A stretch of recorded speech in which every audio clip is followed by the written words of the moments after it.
les Cinque Terre en Ligurie.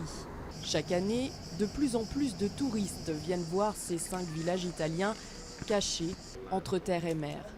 Ils étaient 2,5 millions en 2015 sur ce territoire de 43 km² où vivent à peine 5000 personnes.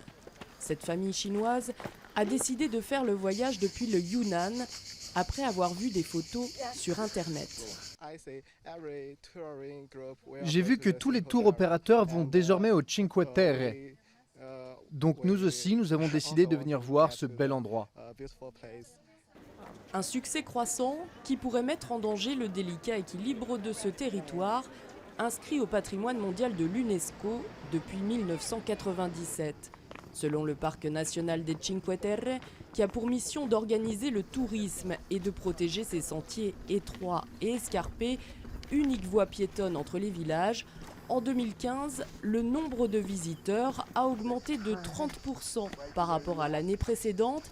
Et pour 2016, on estime qu'il y aura une nouvelle hausse de 20%. Bon nombre de touristes qui boudent le Maghreb ou la Turquie par peur des attentats se tournent en effet vers l'Italie.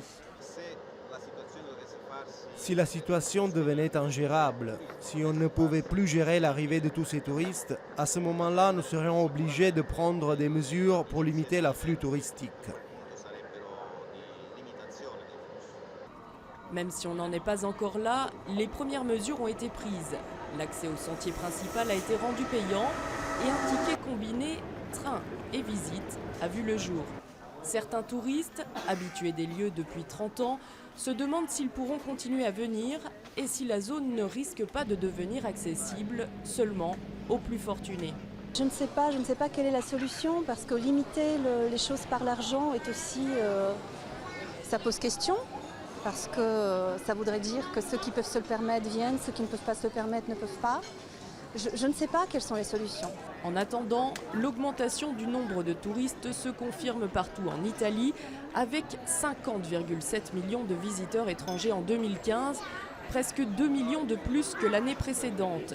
Et dans d'autres zones comme Venise et Capri, on réfléchit à des solutions de type numerus clausus pour préserver monuments et environnement.